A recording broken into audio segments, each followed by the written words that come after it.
ప్రార్థన చేసుకుందాము వాక్యం కొరకు.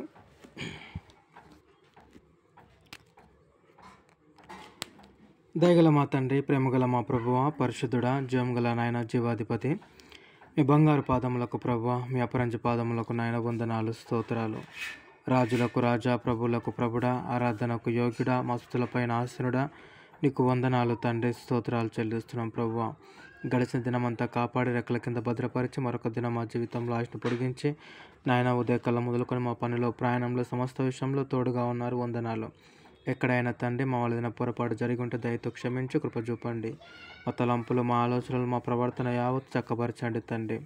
నాయన ప్రభా, మా మధ్యలో ఉన్నందుకు మీకు వందనాలు. ఎక్కడ ఆమె ఇద్దరు మూడు కూడి ఉంటారో వారి మధ్యలో ఉంటారని సెలవిచ్చిన ప్రకారంగా తండ్రి మీరు మా మధ్యలో ఉన్నారని నమ్ముతున్నాము తండ్రి. మీకు వందనాలు అయా, స్తోత్రాలు అయా. చక్కటి పాడధరమయం పొందిన దేవా, నీకు స్తోత్రాలు తండ్రి. అదేవిధంగా ప్రభు, మరి సమయంలో నీ ఒక వాక్యాన్ని మేము ధ్యానిస్తుండగా అయా మీ యొక్క పరిశుద్ధాత్మ సహాయం మాకు దయచేసి కృపను అనుగ్రహించండి. నాయన సొంత తలంపులు కాదు, సొంత ఆలోచనలు కాదు, కానీ ప్రభా నీ మీద ఆధారపడి నీ వాక్యం మీద ఆశ పెట్టుకుని బ్రతుకులాగాను మాకు సహాయం దయచేయమని, మీ కృపను మీ సహాయం అనుగ్రహించమని, మహిమ ఘనత ప్రభు మీ నామానికి చెల్లిస్తూ నాయన జరగబోయే ప్రభు, మరి వాక్యం అంతట్లో మీరు తోడుగా ఉండి కృపను సహాయం దయచేయమని యేసుక్రీస్తు పరిశుద్ధ నామములో ప్రార్థించి మిక్కిలి వినయంతో అడివేడుకుంటున్నాను పరమ తండ్రి. ఆమేన్, ఆమేన్, ఆమేన్. మొదటిగా దేవుడికి వందనాలు. మరి కూడి వచ్చిన మీ అందరికి కూడా ప్రభుపేరట నా ఒక వందనాలు తెలియజేసుకుంటున్నాను.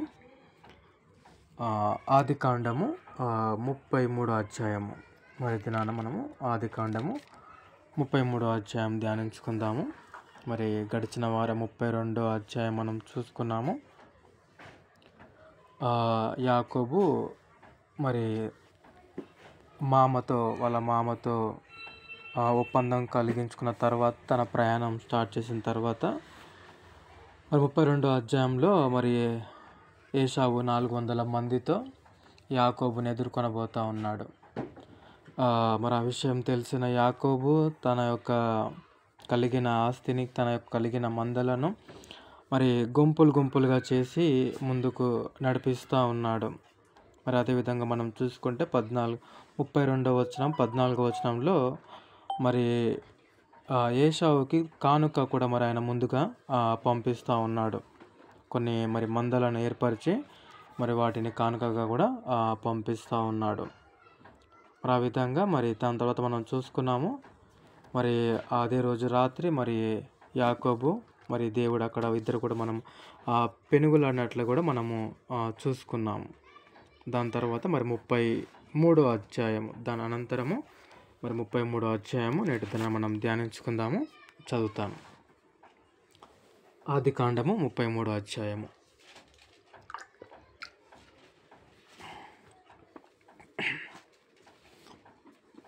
యాకోబు కన్నులెత్తి చూచినప్పుడు ఏశావును అతనితో 400 మంది మనుషులను వచ్చుచుండిరి.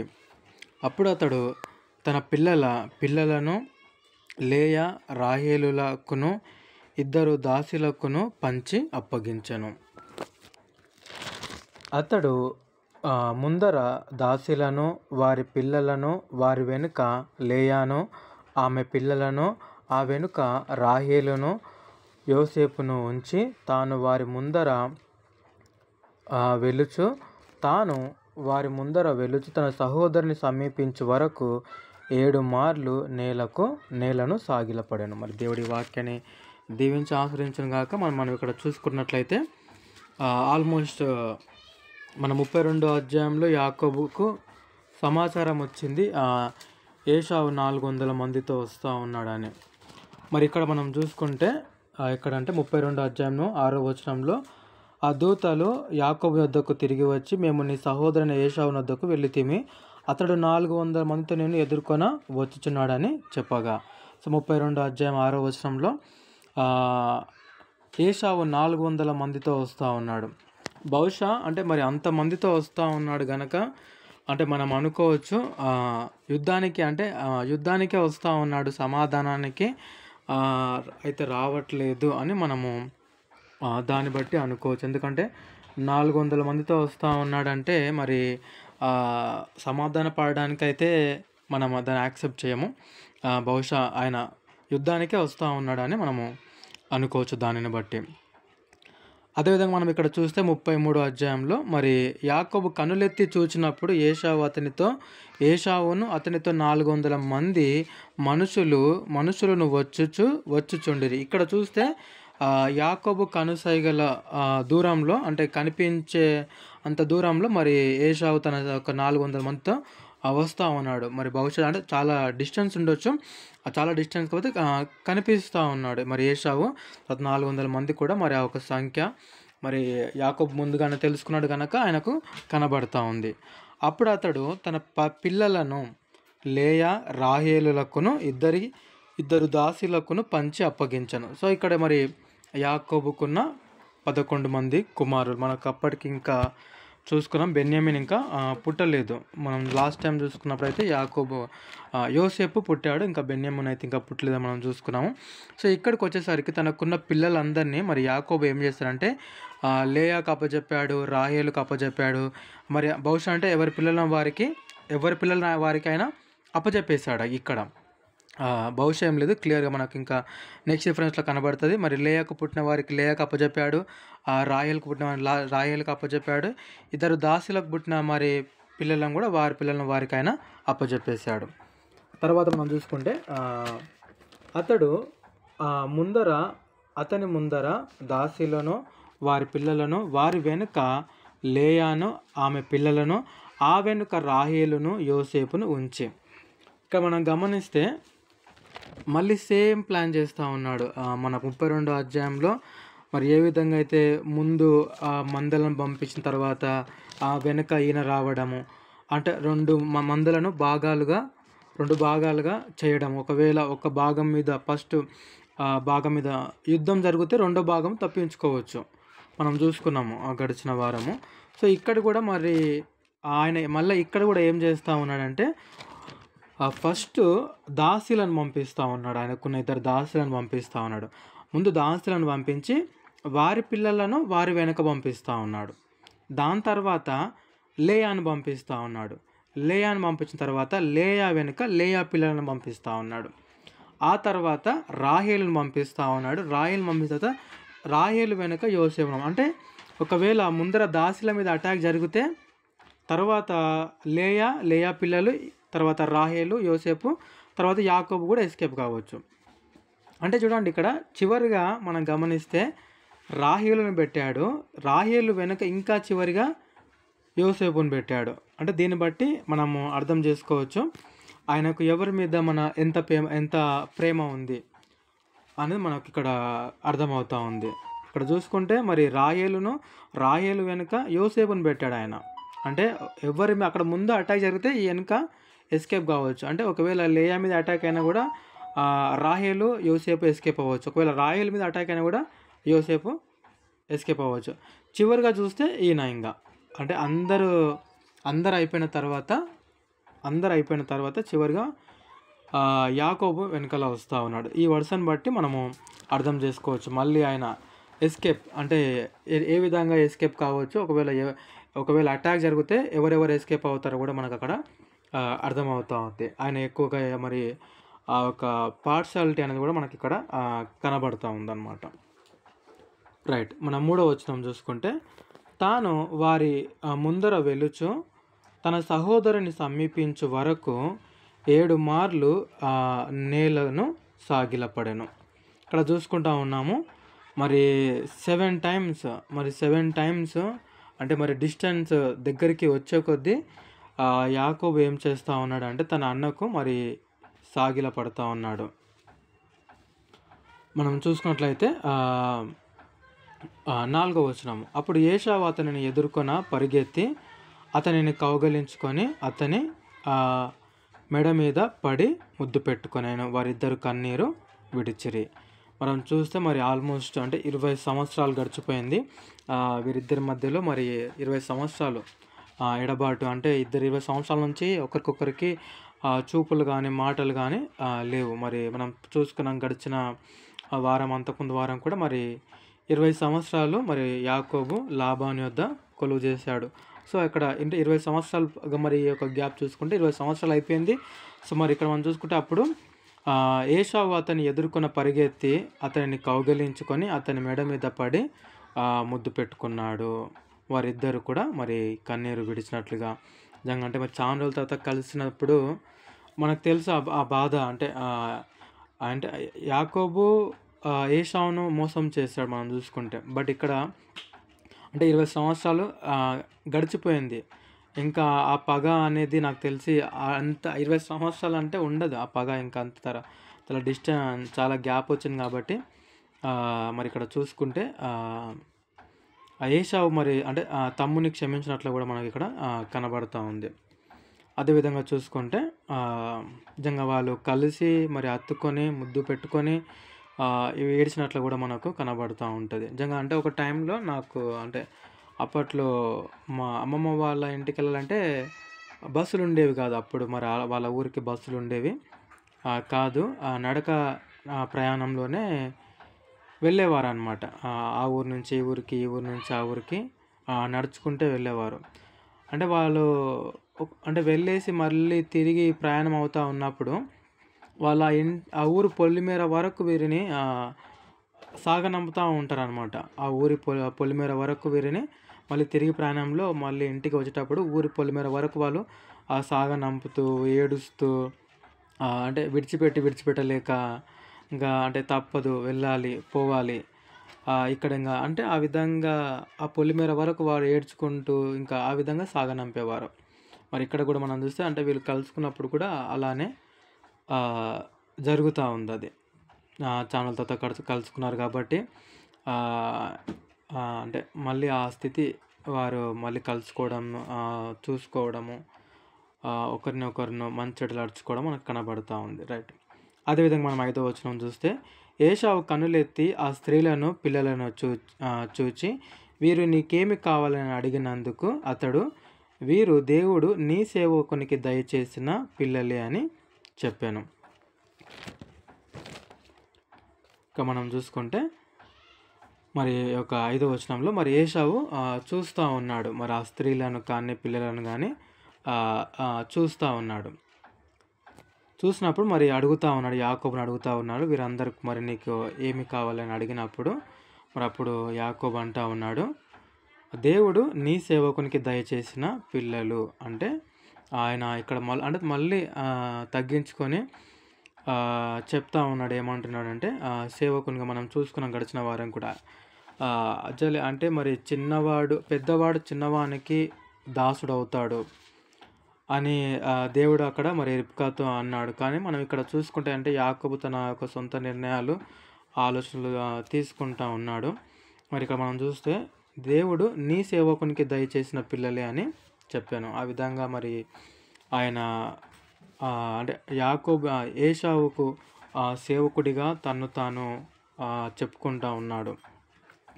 సో మరి అక్కడ ఏశావు అడిగినప్పుడు మరి నా యొక్క సంతానం అని ఆయన చెప్తా ఉన్నాడు. 6వ వచనం చూసుకుంటే అప్పుడు ఆ దాసీలను వారి పిల్లలను దగ్గరకు వచ్చి సాగిలపడిరి. సో మొదటిగా ఇక్కడ చూసుకుంటే మరి అదేవిధంగా అంటే మొదటిగా దాసీలు వచ్చారు, వారి పిల్లలు వచ్చి ఆయన ముంగట ఏశావు ఎదుట సాగిలపడ్డారు. ఆ తర్వాత 7వ వచనము లేయాయు ఆమె పిల్లలను దగ్గరకు వచ్చి సాగిలపడిరి. నెక్స్ట్ వరుసలో మనం చూసుకున్నాం కాబట్టి లేయా తర్వాత లేయా పిల్లలు వచ్చి సాగిలపడ్డారు. అదేవిధంగా చూసుకుంటే ఆ తర్వాత యోసేపును రాహేలును దగ్గరకు వచ్చి సాగిలా పడిరి. సో ఇంకా ఆల్మోస్ట్ అందరూ కూడా మరి ఇక్కడ ఏశావు ఎదుట సాగిల పడ్డారు. మనకు ఆ విధంగా కనబడతాం, వాళ్ళు సాగిల పడ్డారు. 8వ వచనం మనం చూసుకుంటే ఏశావు నాకు ఎదురుగా వచ్చిన ఆ గుంపంతయు ఎందుకని అడగగా అతడు నా ప్రభువు కటాక్షము నా మీద వచ్చుటకే అని చెప్పాను. అప్పుడు ఏశావు సహోదరుడా నాకు కావలసినంత ఉన్నది, నీది నీవే ఉంచుకొనుమని చెప్పాను. అప్పుడు యాకోబు అట్లు కాదు, నీ కటాక్షము నా మీద నున్న ఎడల చిత్తగించి నా చేత ఈ కానుక పుచ్చుకోము. దేవుని ముఖము చూచినట్లు నీ ముఖము చూచి తిని నీ కటాక్షం నా మీద వచ్చినది గదా, నేను యొద్దకు తెచ్చిన కానుకను చిత్తగించుము, పుచ్చుకొనము. దేవుడు నన్ను కనికరించను మరియు నాకు కావలసినదంతా ఉన్నదని చెప్పి అతని బలవంతము చేశాను గనుక అతడు దాన్ని పుచ్చుకొనెను. మనం ఇక్కడ చూస్తే 9వ వచనం నుండి మనము 11వ వచనం వరకు మనం చూస్తే మరి ఏశావు అడుగుతూ ఉన్నాడు. అంటే మరి అక్కడ 32 అధ్యాయము 14వ వచనంలో మరి యాకోబు కానుకలు పంపిస్తూ ఉన్నాడు. ముందుగా ఏశావు యొద్దకు కానుకలు పంపిస్తూ ఉన్నాడు. సో మరి అది చూసినప్పుడు మరి ఏశావు అడుగుతూ ఉన్నాడు, సహోదరుడా ఇది ఏంటి? మనం చూసుకుంటే 8వ వచనం చూసుకుంటే, నాకు ఎదురుగా వచ్చిన ఈ గుంపు అంతయు ఎందుకని అడుగుతూ ఉన్నప్పుడు అప్పుడు యాకోబు అంటా ఉన్నాడు, నీ కటాక్షం ఆయన అంటే ప్రభువుగా చెప్తూ నా ప్రభు కటాక్షం నా మీద వచ్చుటకి అని చెప్పాను. అప్పుడు ఏశావు అంటా ఉన్నాడు, అంటే నీ కొరకే యాకోబు అంటా ఉన్నాడు, ఈ కానుక నీ కొరకే నేను తీసుకొని వచ్చాను, పంపించాను అన్నప్పుడు ఏశావు అంటా ఉన్నాడు, సహోదరా నాకు కావలసినదంతా ఉన్నది. ఆయన తీసుకోవడానికి ఒప్పుకోవట్లేదు. అప్పుడు యాకోబు అంటా ఉన్నాడు, అట్లు కాదు, నీ కటాక్షము నా మీద ఉన్నాడేలా చిత్తగించి నా చేత ఈ కానుక పుచ్చుకొనము. దేవుని ముఖము చూచినట్లు నీ ముఖము చూచి తిని, నీ కటాక్షం నా మీద వచ్చినది కదా అని. సో ఆయన చెప్తా ఉన్నాడు, దయచేసి మీరు ఈ కానుక తీసుకోవాలి, నీ కటాక్షం నా మీద ఉన్న ఎడల నువ్వు ఈ కానుక తీసుకోవాలి. 11వ వచనం చూస్తే, నేను యొద్దకు తెచ్చిన కానుకలు చిత్తగించి పుచ్చుకొను, దయచేసి వాటిని నువ్వు తీసుకో. దేవుడు నన్ను కనికరించను, నాకు ఆయన కావలసినంత ఇచ్చాడు కాబట్టి మరి అతని బలవంతము చేసినప్పుడు మరి ఏశావు ఆ కానుకను పుచ్చుకున్నాడు. మనం అక్కడ ఆల్మోస్ట్ చూస్తే 550, మనం ఆ కౌంట్ కూడా చూసుకుంటే ఆ మంద యొక్క కౌంట్ మనం చూసుకుంటే 550 ఒక కౌంట్ ఉంటుంది. మనము 32 అధ్యాయము 14వ వచనం చూసుకుంటే 200 మేకలు, 20 మేకపోతులు, 220 అయింది ఇక్కడికి. మళ్ళీ 200 గొర్రెలు, 420 అయింది. మళ్ళీ 20 పొట్టేళ్ళు, 440. మళ్ళీ 30 పాడి ఒంటెలు, 440 + 30, 470. దాని తర్వాత 40 ఆవులు, 40 ఆవులు అంటే మళ్ళీ 470 + ఒక 40, 510. మళ్ళీ 10 ఆబోతులు, 520. 20 ఆడుగాడిదలు, 540. 10 గాడిద పిల్లలు, 550. టోటల్గా మనకు 550 అంటే ఒక జంతువులు సంఖ్య, అంటే ఆ సంఖ్య 550 మరి జంతువులను, ఎనిమల్స్, ఒక మందను మరి ఎవరికి? ఏశావుకు యాకోబు కానుకగా ఇచ్చాడు. అన్న కటాక్షము కొరకు, అంటే అది తీసుకుంటేనే ఇంకా వారి మధ్యలో ఒక అంటే ఒప్పందం ఏంటంటే తన అన్న అతన్ని క్షమించాడు, లేదంటే అది పుచ్చుకున్నాడు కనుక ఇంకా వారి మధ్యలో కక్షలు అలాంటివి కూడా ఉండకూడదు. మనం చూసుకుంటే లాస్ట్ టైం లాబాన్తో కూడా మరి యాకోబు లాబాన్ మధ్యలో కూడా ఒక ఒప్పందము, ఒక గుర్తు మనం చూసుకున్నాం. స్తంభాన్ని కుప్పను వాళ్ళు ఒక కుప్పను ఆ విధంగా వాళ్ళు వేసుకుని ఒక ఒప్పందానికి వచ్చారు. అక్కడ ఎవరికెవరు హాని చేసుకోకుండా, ఇంకా అది దాటి ఈయన మీద హాని చేయడానికి ఆయన రాకూడదు, అది ఆ స్థలాన్ని ఒక గుర్తును దాటి మరి లాబాను యాకోబు మీద కూడా మరి అక్కడ రాకూడదు. సో ఇక్కడ కూడా చూసుకుంటే మరి ఆ విధంగా సమాధానం కొరకు మరి యాకోబు తన అన్నకు కానుకలు బలవంతంగా మనం చూసుకుంటే ఏశావు ఒప్పుకోలేదు, కానీ ఏశావు కూడా అంటా ఉన్నాడు, దేవుడు నన్ను కూడా ఆశీర్వదించాడు, నాకు కూడా కలిగినదంతా, నాకు కావాల్సినంత నాకున్నది అని చెప్పినా కూడా మరి యాకోబు అతన్ని బలవంతము మరి తీసుకోవాలి, కంపల్సరీ మీరు కానుక తీసుకోవాలి అన్నప్పుడు మరి అతడు ఏశావు దాన్ని యాక్సెప్ట్ చేశాడు. మనం చూసుకుంటే అతని బలవంతము చేసిన గనక అతడు దాన్ని పుచ్చుకున్న తర్వాత ఏమంటా ఉన్నాడంటే 12వ వచనంలో, 33వ అధ్యాయం 12వ వచనంలో ఏమంటా ఉన్నాడంటే, కానుక పుచ్చుకున్న తర్వాత మనము వెళ్ళుదాము. ఏశావు అంటా ఉన్నాడు, ఇంకా మనం వెళ్ళుదాము, నేను నీకు ముందుగా సాగిపోవద్దునని చెప్పగా అతడు, నా యొద్దనున్న పిల్లలు పసిపిల్లలనియు గొర్రెలు మేకలు పశువులు పాలిచ్చినవి అనియు నా ప్రభువుకు తెలియను. ఒక్క దినమునే వాటిని ఒడిగా తోలినెడల ఈ మంద అంతయు చచ్చును. మరి ఇక్కడ చూసుకుంటే మరి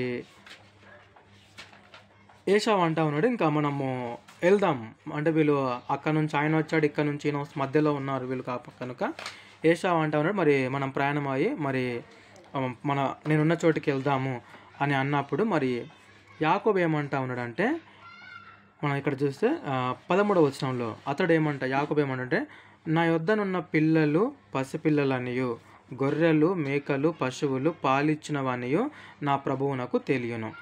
సో ఇక్కడ వీళ్ళు ఆల్మోస్ట్ అంటే జర్నీ చేస్తూ వస్తూ ఉన్నారు. మరి అక్కడ చిన్నపిల్లలు ఉన్నారు, పాలు తాగే పిల్లలు ఉన్నారు, మరి అక్కడ స్త్రీలు కూడా అంటే పాలిచ్చే వాళ్ళు ఉన్నారు. ఇక్కడ చూసుకుంటే మరి ఈ పశువులు కూడా మరి గొర్రెలు కానీ మేకలు కానీ అవి కూడా మళ్ళీ అంటే పాలిచ్చినవి. సో మరొకసారి జ్ఞాపకం చేస్తే ఏమనంటే ఒక్క దినముననే వాటిని వడిగా తోలేడలా ఆ మంద చచ్చు. అంటే ఇంకా వాటిని నేను అంటే ఫాస్ట్గా నడిపించుకుంటూ వస్తే ఇదే విధంగా నేను అంటే ఈ జర్నీలో వాటిని ఇదే విధంగా నేను కంటిన్యూ అంటే ఇప్పుడు నీ వెంట టైం పడుతుంది నీ వెంట రావడానికి. నేనంటే ఇవి చాలా అంటే చాలా అలసిపోయి ఉన్నాయి, ఇవి చాలా అలసిపోయి ఉన్నాయి, వీటి నేను ఫాస్ట్గా తోలలేను. ఫాస్ట్గా తోలితే ఒకవేళ అవి చచ్చిపోయే ప్రమాదం ఉంది. ఎందుకంటే జర్నీ చేసుకుంటూ వస్తూ ఉన్నారు కాబట్టి మరి అక్కడ పిల్లలకు కూడా ఇబ్బంది అవుతుంది. కాబట్టి మెల్లమెల్లగా మేము వస్తాము, ఒక్క దినం నేను వాటిని వడిగా తోలేడలా ఈ మంద అంతయు చచ్చును. ఒకవేళ ఫాస్ట్గా నడిపిస్తే అవి చనిపోయే ప్రమాదం ఉంది కాబట్టి మేము వస్తాము, మేము మెల్లగా వస్తాము అనేసి ఏమంటా ఉన్నాడంటే 14వ వచనంలో, నా ప్రభువు దయచేసి తన దాసునికి ముందుగా వెళ్ళవలెను. నేను నా ప్రభువు నద్దకు షేయిరునకు వచ్చు వరకు నా ముందరనున్న మందలు నడవగలిగిన కొలది, ఈ పిల్లలు నడవగలిగిన కొలది వాటిని మెల్లగా నడిపించుకొని వచ్చేదనని అతనితో చెప్పాను. సో ఇక్కడ చూస్తే మరి యాకోబు ఏషావుతో ఏమంటాడంటే అన్నతో అంటా ఉన్నాడు. ఆయన ఇక్కడ అంటే అన్నను కూడా ఆయన మనం ఇక్కడ చూస్తే ప్రభువుగా మనం ఇందాక కూడా చూసుకున్నాము, ప్రబోధిస్తూ ఉన్నాడు. ఆ విధంగా అంటే ప్రభువుగా ఆయనను చెప్తా ఉన్నాడు. ఏమని చెప్తుంటే మీరు వెళ్ళండి, ప్రభు దయచేసి నా దాసునికి ముందుగా మీరు వెళ్ళిపోండి అని ఏషావుతో చెప్తా ఉన్నాడు. నేను కూడా అంటే షేర్ మీ ప్రాంతానికి వస్తాను, మీ వద్దకు నేను మరి అంటే ఏషావు ఉన్న స్థలం మనకి ఇక్కడ అర్థమవుతుంది షేయిరు, ఆయన నివసించే ప్రాంతము షేయిరు. మరి అక్కడ వస్తాను, నేను ఆ ప్రభు వద్దకు షేయిరుకు వచ్చే వరకు అక్కడికి వస్తాను. అయితే నా ముందరనున్న మందలు నడవగలిగిన కొలది, ఈ పిల్లలు నడవగలిగిన కొలది వాటిని మెల్లగా నడిపించుకొని వచ్చేదను. సో ఈ పిల్లలు కానీ ఈ మందలు కానీ మరి అవి మెల్లగా నడుస్తూ ఉన్నాయి కాబట్టి మీరు వెళ్ళండి, నేను వాటిని మెల్లగా తోలుకొని వస్తాననేసి ఏషావుకు చెప్తా ఉన్నాడు యాకోబు. అదేవిధంగా మనం 15వ వచనం చూసుకుంటే, అప్పుడు ఏషావు, నీకు ఇష్టమైన ఎడల నా యొద్దనున్న ఈ జనులలో కొందరిని, నీకు ఇష్టమైన ఎడల నా యొద్దనున్న ఈ జనులలో కొందరిని నీ యొద్ద విడిచిపెట్టుదునని చెప్పగా అతడు, అది ఎలా, నా ప్రభువు కటాక్షము నా మీద నుండనిమ్మనెను. ఆ దినమున ఏషావు తన త్రోవను షేయిరునకు తిరిగిపోయాను. ఇక్కడ చూసుకుంటే మళ్ళీ ఏషావు కూడా అడుగుతా ఉన్నాడు, ఓకే మరి మీరు మెల్లగా వస్తా మెల్లగా వస్తా అని అంటా ఉన్నారు కనుక మరి యాకోబు నీకు ఇష్టమైతే మరి నా యొద్ద ఉన్న జనులలో కొందరిని నీకు సహకారులుగా మరి నీకు పనివారుగా నేను వారిని నీకు ఇస్తాను అంటే మరి వారిని నువ్వు వాడుకుంటావా అంటే మరి పనివారిగా వారిని పెట్టుకుంటావా అంటే అప్పుడు మరి యాకోబు దానికి ఒప్పుకోవట్లేదు, అవసరం లేదు అని ఆయన చెప్తా ఉన్నాడు. ఆయన మరి అవసరం లేదు, మీరు వెళ్ళండి, మేము వెనక వస్తామనేసి అతడు చెప్తా ఉన్నాడు. 16వ వచనం మనం చూసుకుంటే, ఆ దినమున ఏషావు తన త్రోవను షేయిరునకు తిరిగి పోయెను. మరి ఏషావు తిరిగి తన ప్రాంతానికి ఆయన వెళ్ళిపోయాడు. అదేవిధంగా మనం చూసుకుంటే 17వ వచనం మనం చూసుకుంటే, అప్పుడు యాకోబు సుక్కోతుకు ప్రయాణమైపోయి తనకొక ఇల్లు కట్టించుకొని తన పశువులకు ఆ పాకలు వేయించాను. అందుచేత ఆ చోటికి సుక్కోతు అను పేరు పెట్టబడెను.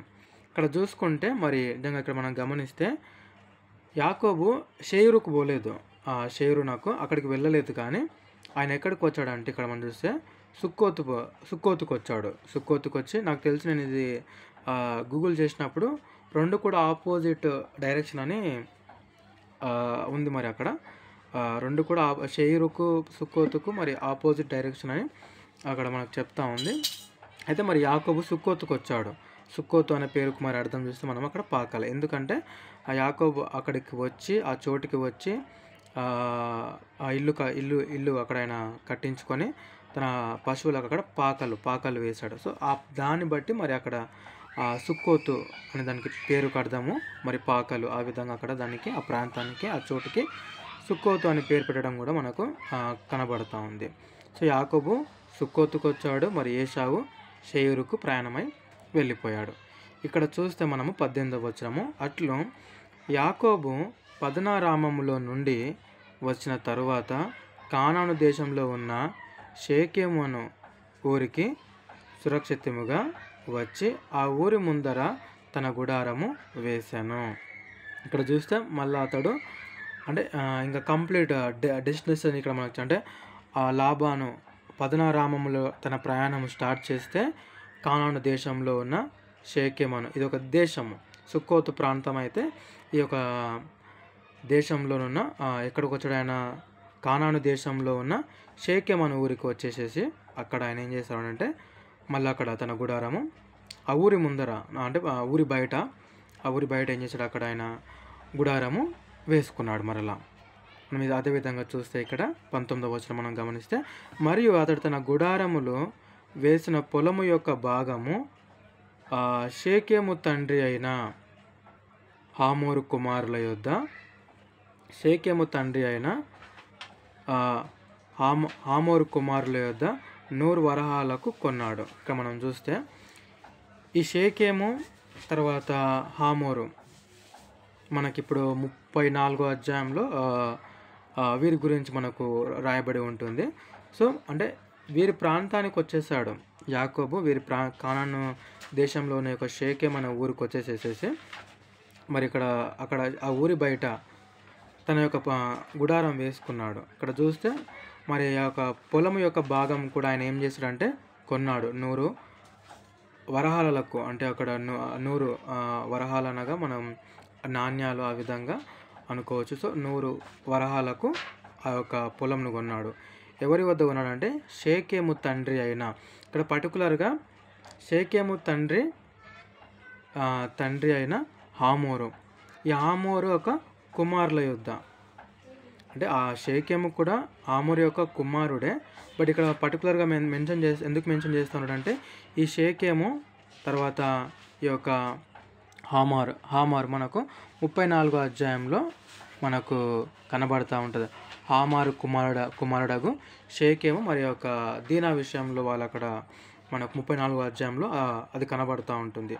సో ఈ యొక్క షేకెము తండ్రి అయిన హామారు అంటే కుమారుల యొద్ద కొన్నాడు. ఈయన హామారు కుమారుల యొద్ద కొన్నాడు, షేకెము యొద్ద కాదు. కానీ ఇక మిగిలిన హామారు కుమారుల యొద్ద ఈ యొక్క పొలము యొక్క భాగాన్ని 100 వరహాలకైనా కొన్నాడు. కొన్న తర్వాత ఇక్కడ మనం చూస్తే అక్కడ ఒక బలిపీఠము కట్టించి 20వ వచనం, అక్కడ ఒక బలిపీఠము కట్టించి దానికి హెలోహి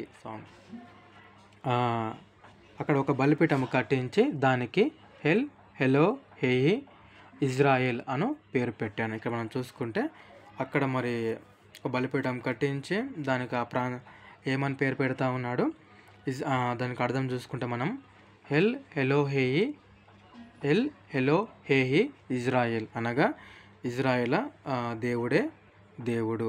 మనం చూసుకుంటే అబ్రహాం కూడా అంటే కొత్త ప్రాంతానికి వచ్చినప్పుడు బలిపీఠం కట్టడం మనకు కనబడతా ఉంటే ఇక్కడ 12వ అధ్యాయంలో కూడా మనము ఒకసారి అంటే అక్కడ కూడా అంటే ఒకసారి చూస్తే 12వ అధ్యాయము 7వ వచనం 8వ వచనం చూస్తే మనం చూసుకుంటే కానాను దేశంకి వచ్చినప్పుడు మరి అక్కడ అబ్రహాము షేకెము నందలి, మనం చూసుకుంటే అక్కడ షేకెము నందలి, నేను చదువుతాను ఒకసారి 5వ వచనము 6వ వచనం నుంచి చదువుతాను. అప్పుడు అబ్రహాము షేకెము నందలి ఒక స్థలము దాకా ఆ దేశ సంచారము చేసి మారే దగ్గర ఉన్న సింధూర వృక్షము వద్దకు చేరాను. అప్పుడు కానానీయులు ఆ దేశంలో నివసించిరి. యెహోవా అబ్రహామునకు ప్రత్యక్షమై నీ సంతానమునకు ఈ దేశం ఇచ్చేదని చెప్పగా అతడు తనకు ప్రత్యక్షమైన యెహోవాకు ఒక బలిపీఠమును కట్టాను.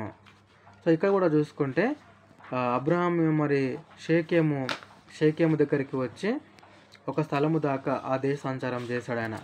ఇక్కడ కూడా మనం చూసుకుంటే ఆ షేకెము తండ్రి అయిన హామోరు యొద్ద మరి కుమారుల యొద్ద అయినా కూడా ఒక పొలం కొన్నాడు. ఇక్కడ కొన్న తర్వాత మరి అక్కడ బలిపీఠం కట్టడం కూడా కనబడుతుంది. సేమ్ అబ్రహాం కూడా మరి అక్కడ షేకెము నందలి ఒక స్థలము దాకా వచ్చి ఆ దేశ సంచారం చేసి ఆయన కూడా అక్కడ దేవునికి బలిపీఠము కట్టినట్లు కూడా మనకు బలి అర్పించినట్లు మనకు కనబడుతూ ఉంటుంది. ఇది అంటే 33వ అధ్యాయంలో మనము మరొకసారి అంటే ఓవరాల్గా మరి గమనిస్తే నిజంగా అంటే యాకోబు తన అన్నకు భయపడి మనకు కనబడుతూ ఉంటుంటే భయపడిపోయాడు, చాలా భయపడిపోయాడు. అంటే 400 మందితో వస్తూ ఉన్నాడు అనే సమాచారం తెలియగానే భయపడిపోయి తన యొక్క గుంపును ఏదైతే గుంపు ఉందో 2 భాగాలుగా చేయడము మనకు కనబడుతూ ఉంటుంది. మరి అదేవిధంగా ఇక్కడికి 33 అధ్యాయాలు మనం గమనిస్తే మరి ముందుగా అంటే తన ఎస్కేప్ ప్లాన్ కూడా ఇక్కడ కూడా మరొకసారి మనకు కనబడుతూ ఉంటుంది. మరి ఏది ఏమైనప్పటికీ దేవుడు ఇద్దరి మధ్యలో సమాధానం దయచేసాడని మనం చెప్పాలి. 20 సంవత్సరాల తర్వాత ఇద్దరు కలుసుకున్నారు కాబట్టి అంత గ్యాప్ అంటే మనం చూసుకుంటే ఏశావు తనలో తాను అనుకుంటూ ఉంటాడు, మాట్లాడుకుంటూ ఉంటాడు యాకోబుని చంపాలని. రిబ్కా వింటుంది ఆ మాట. ఆ భయంతోనే మరి రిబ్కా యాకోబుని పంపించడం జరుగుతూ ఉంటుంది. అప్పుడున్న కోపము మనం తెలుసు అంటే తగ్గుతాం. మనకు కోపం అంటే ఆవేశంలో మనకు అప్పుడు అంటే జరిగిన మిస్టేక్లో మనకు కోపం అనేది ఎక్కువగా ఉంటుంది. బట్ ఒకసారి ఆలోచించి కొద్దిగా టైం తీసుకుంటే పోతుంది. మరి ఏది ఏమైనప్పటికీ ఇద్దరిని మళ్ళా దేవుడు నిజంగా అంటే అన్నదమ్ములు ఎంతైనా కూడా రక్త సంబంధులు వారు. ఏశావు కూడా మరి తన సహోదరుని క్షమించినట్లు మనకి ఇక్కడ కనబడుతూ ఉంటుంది. మరి ఒక విషయము యాకోబు ఇక్కడ మనం చూస్తే రాహేలును యోసేపును ఆయన ఎక్కువగా ప్రేమించడం మనకు మరొకసారి కనబడుతూ ఉంది.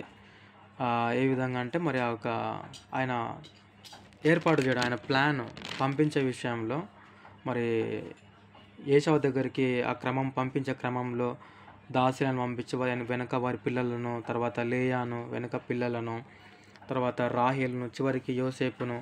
అంటే ఇక్కడ మనకు నిజంగా అంటే అర్థమవుతూ ఉంటుంది ఆయన పార్షియాలిటీ చూపిస్తూ ఉన్నాడు.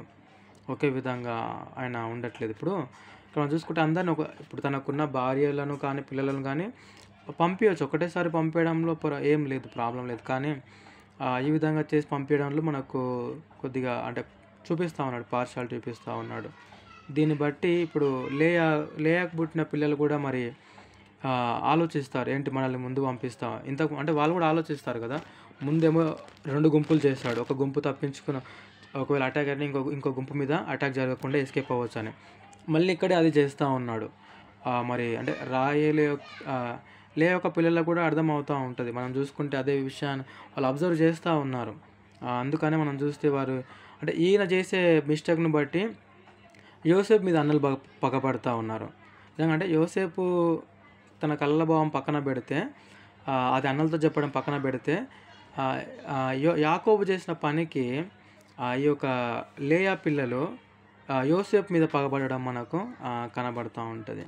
యాకోబు చేసిన మిస్టేక్ అది.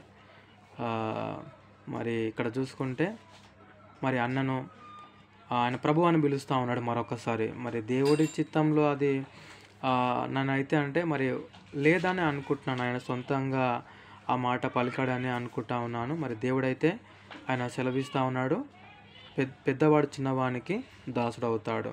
కానీ ఇక్కడ మనం చూసుకుంటే యాకోబు అంటా ఉన్నాడు మరి ప్రభు అని ఏశావుని చెప్తా ఉన్నాడు, పలుకుతూ ఉన్నాడు. తనను మాత్రం తగ్గించుకొని దాసుడు అని చెప్తా ఉన్నాడు.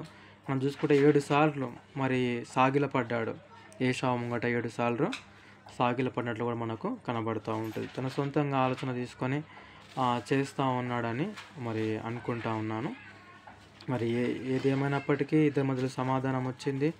తర్వాత మరి చివరిగా షేకెం అనే ఊరికి వచ్చాడు. మరి యాకోబు చివరిగా షేకెం అనే ఊరికి వచ్చాడు. ఇది కూడా మరి బహుశా అంటే 34వ అధ్యాయంలో మనం ఆ యొక్క పరిస్థితి చూసుకుంటే చాలా దారుణంగా ఉంటుంది. మరి ప్రభు చిత్తం అయితే మనం అది వచ్చే వారము ధ్యానించుకుందాము. మరి యాకోబు ఒక పాఠము ఈనాడు మనకు ఒక పాఠంగా దేవుడు పెట్టాడు. ఎలాంటి నిర్ణయాలు మనం తీసుకోవాలి నిజంగా అంటే ఒకసారి మన సొంత నిర్ణయాలు తీసుకుంటే మనము దాని యొక్క పరిణామాలు ఎలా ఉంటాయి అనేది కూడా మనకు యాకోబు జీవితంలో చాలా చక్కగా కనబడుతూ ఉంటాయి. కాబట్టి చాలా జాగ్రత్తగా మనము మరి యొక్క పాఠం అని అనుకొని మరి ముందు పెట్టుకొని మనము నిర్ణయాలు తీసుకొని ముందుకు పోవాలి. దేవుడిచ్చిన వాక్యాన్ని దీవించి ఆశీర్వదించును గాక.